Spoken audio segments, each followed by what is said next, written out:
नमस्कार, जय शंकर दत्तगुरु. मी डॉक्टर अश्विनी जितेंद्र काळे. अश्विन शुक्ल प्रतिपदा ते दशमी हा पूर्ण पर्वकाल हा असतो म्हणजेच नवरात्री. हिंदू संस्कृतीमध्ये 4 नवरात्री साजरे केल्या जातात. पौष नवरात्र, आषाढ नवरात्र ही गुप्त नवरात्र आहे आणि चैत्र नवरात्र आणि अश्विन नवरात्र हे आपण सादर करत असतो किंवा बऱ्याच जणांना यापैकी माहिती असते. घरोघरी हा उत्सव साजरा केला जातो. अश्विन नवरात्रीला विशेष महत्व असं दिलं जातं. अश्विन प्रतिपदेपासून घरोघरी घट स्थापन केली जातात. घटस्थापना ही आपल्या हिंदू संस्कृतीतला अत्यंत आनंदाचा आणि सकारात्मक ऊर्जेचा त्यासोबतच शक्तीच्या पूजनाचा असा हा पर्वकाल आपण साजरा करतो. त्यासोबतच आजच्या या व्हिडिओमध्ये मी तुम्हाला घटस्थापनेच्या माध्यमातून आपण कशा पद्धतीने पंचतत्वाचं पूजन करतो हे थोडक्यात सांगणार आहे. व्हिडिओ शेवटपर्यंत नक्की बघा आणि या नवरात्रामध्ये जी साधना करायची आहे त्या साधनेबद्दल सुद्धा थोडक्यात माहिती देणार आहे. नवरात्री प्रत्येक उपासना करत असताना विशेषतः आपल्या संस्कृतीमध्ये ब्रह्ममुहूर्ताला अनन्यसाधारण असं महत्व आहे. शिव उपासना ही प्रदोष काळामध्ये असते तर शक्तीची उपासना ही नवरात्रीच्या रात्री केली जाते. परिपूर्ण शक्तीचा आपल्यावर आशीर्वाद पाहिजे असल्यास आपण हे नवरात्र रात्रीच्या साधना पूर्ण करून आपण ते आशीर्वाद सहज घेत असतो. आपल्या संस्कृतीनुसार या नवरात्रामध्ये आपल्या घरी साफसफाई केली जाते आणि आपल्या देवघरामध्ये आपल्या कुलस्वामिनीच्या टाकासमोर किंवा कुलस्वामिनी समोर आपण माती आणि त्याच्यामध्ये गहू किंवा पंचधान्य हे टाकत असतो. त्यामध्ये कलश ठेवत असतो. त्या कलशामध्ये पाणी असतं, सुपारी असते आणि हळदी कुंकू अक्षदा फूल अर्पण करून त्यावर नागवेलीची पानं मांडली जातात आणि आतमध्ये नारळ म्हणजे श्रीफळ ठेवलं जातं. असं सुंदर मंगल कलश आपण त्या नवरात्रामध्ये घट म्हणून ठेवत असतो आणि रोज त्या घटाला नवनवीन माळ चढवली जाते. विड्याच्या पानाची माळ, शेवंतीच्या फुलांची माळ, झेंडूच्या फुलांची माळ 9 दिवस रोज नवनवीन माल्य अर्पण त्या घटाला केलं जातं. या घटामधनं जे धन येतं हे धन तुम्हाला तुमच्या वर्षभराची आर्थिक संपन्नता कशी असणार आहे हे दर्शवत असतो. आता नीट लक्ष जर दिलं तर आपली हिंदू संस्कृती ह्या ब्रह्मांडाशी नेहमीच संपर्कात आहे किंवा कनेक्टेड आहे असं म्हटलं तरी चालेल. आपल्या 5 तत्वांचं पूजन म्हणजेच नवरात्री. यामध्ये आपण पृथ्वी तत्व म्हणजेच माती आपल्या देवघरामध्ये स्थिर करतो. पृथ्वी तत्वाचं पूजन होतं, जलतत्वाचं पूजन होतं, वायू तत्वाचं पूजन होतं. वायू तत्वामध्ये तुम्ही जी काही सुगंधी पुष्प परमेश्वराला भगवतीला अर्पण करता ती असतात वायू तत्वाशी संबंधित. अग्नितत्वाचं पूजन होतं. सलग नवरात्रीचे 9 दिवस आणि रात्र 24 तास आपल्या घटासमोर दीप प्रज्वलित होत असतो. दीप प्रज्वलित होणं म्हणजेच अग्नितत्वाचं पूजन असतं. पृथ्वी, अग्नी, जल, आकाश, वायू या 5ही तत्वांच्या पूजेने आपण आदिमायेचा आशीर्वाद सहज सोप्या पद्धतीने घेत असतो. बऱ्याच जणांकडे ही नवरात्र नसतातही. जसं माझ्या घरी आमच्या कुलस्वामिनी ही आई आदिमाया, आदिशक्ती, राजराजेश्वरी श्री रेणुका आहे. परंतु नरसिंह हे कुलदैवत असल्यामुळे आमचे नवरात्र हे चैत्र चतुर्दशी ते वैशाख चतुर्दशी असा परिपूर्ण 1 महिन्यांच्या कालावधीचे असतात. अश्विन नवरात्र हे त्याच्यामध्येच येतात असं आमच्या परंपरेगत चालत आलं आहे. परंतु ज्यांच्याकडे नवरात्र नाही तरीही त्यांनी सुद्धा आदिमायेची उपासना या नवरात्रामध्ये करणं तितकंच गरजेचं असतं. आपल्या परंपरेनुसार, आपल्या रूढी पद्धतीनुसार घरोघरी घट स्थापन झाला पाहिजे आणि रोजच कुलस्वामिनीची आरती, कुलस्वामिनीचं स्तोत्र, मंत्र म्हणून आपल्या घरामध्ये भगवतीला नैवेद्य अर्पण केला गेला पाहिजे.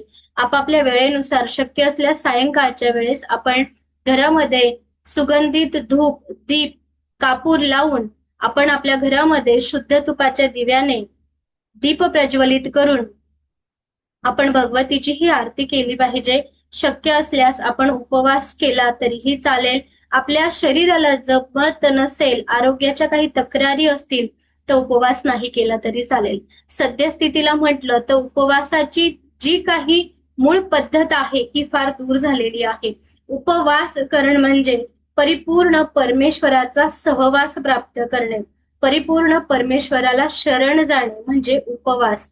परमेश्वराच्या शक्तीचा आपल्या अंतरात्म्यामध्ये स्थिर करणे किंवा परिपूर्ण आपण शरणागती घेणं म्हणजे उपवास करणं. उपवास तुम्हाला जर शक्य नसेल तर किमान कांदा लसूण वर्ज्य करा. शास्त्रामध्ये कांदा लसूण हे आपल्या उपवासाच्या ज्या काही संकल्पना आहेत त्याच्यामध्ये मान्य नाहीये. त्यासोबतच जर तुम्हाला उपवास करायचा असेल आणि खाण्याच्या माध्यमातून ते जमत नसेल तर आताच्या लाईफस्टाईलनुसार मी सांगेल की उपवास करा मोबाईल पासून दूर राहण्याचा, उपवास करा वाईट न बोलण्याचा, उपवास करा वाईट न पाहण्याचा, उपवास करा वाईट न ऐकण्याचा आणि उपवास करा वाईट संगतीतून दूर राहण्याचा. या गोष्टींचा जरी तुम्ही उपवास केला तरी सुद्धा हे नवरात्र ही आदिमाया तुम्हाला भरभरून आशीर्वाद नक्की देणार आहे.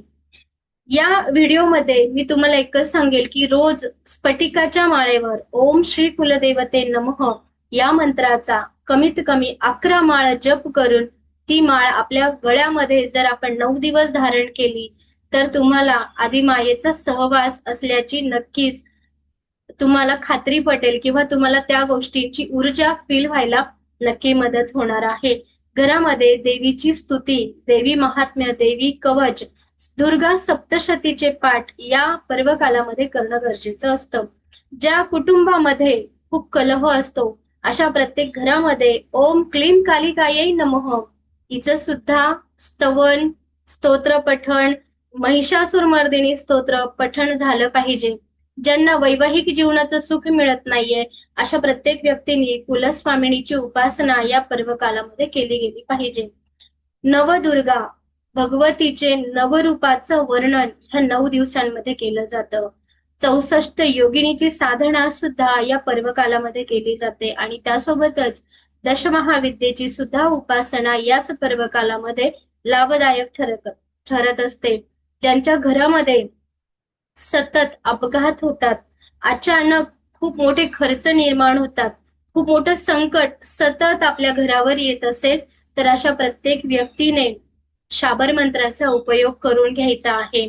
या शाबर मंत्रामध्ये आपल्याला विशेषतः ओम ह्रीम सर्व दृष्टानाम वाचम मुखम पदम स्तंभय जिव्हा किलय बुद्धी विनाशाय ओम ह्रीम फट स्वाहा या मंत्राचा अधिकाधिक जप करून आपण आपल्या घरातील सगळी विघ्न दूर करू शकतो. ओम ह्रीम बगलामुखी सर्व दृष्टानाम वाचम मुखम पदम स्तंभय जिव्हा किलय बुद्धी विनाशाय ओम ह्रीम फट स्वाहा या मंत्राचा अधिकाधिक जप करून हा जप रात्री 10 वाजेनंतर अवश्य करावा.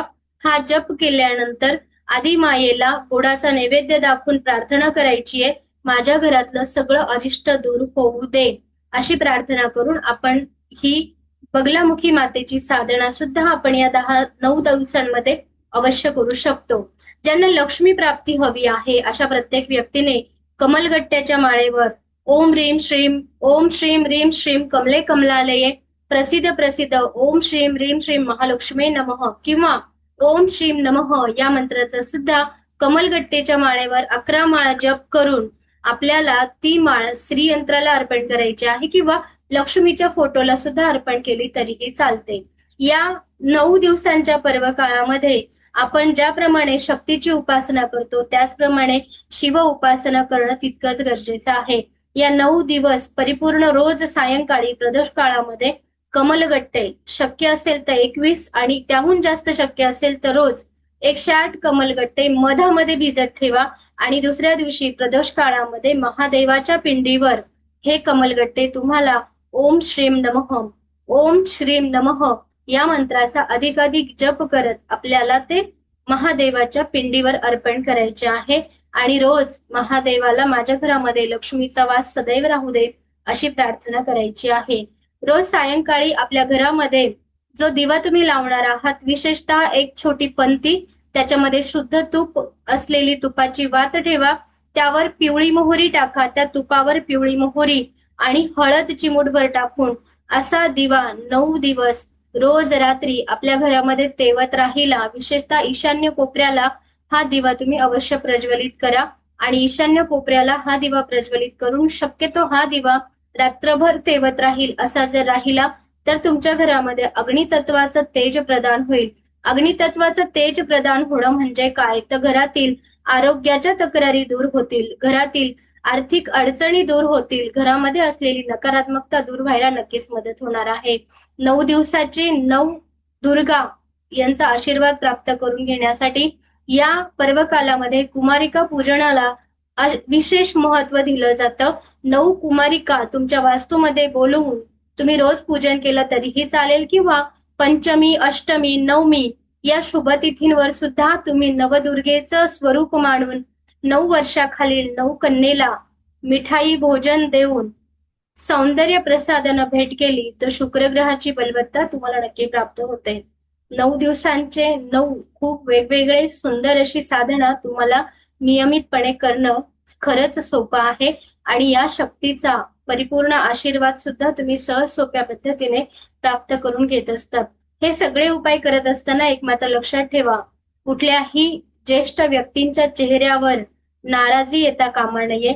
आपल्या बोलण्यातून, आपल्या वाणीतून आणि आपल्या कृतीतून समोरच्याचं मन दुखवणार नाही याची मात्र अवश्य काळजी घ्यायची आहे.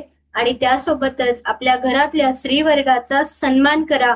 नुसत्या घरातल्या नाही तर संपूर्ण नारी शक्तीचा सन्मान केला तर नवरात्री तुमच्या आयुष्यामध्ये नक्कीच आयुष्य, सुख, यश, संपन्नता घेऊन येणार आहे.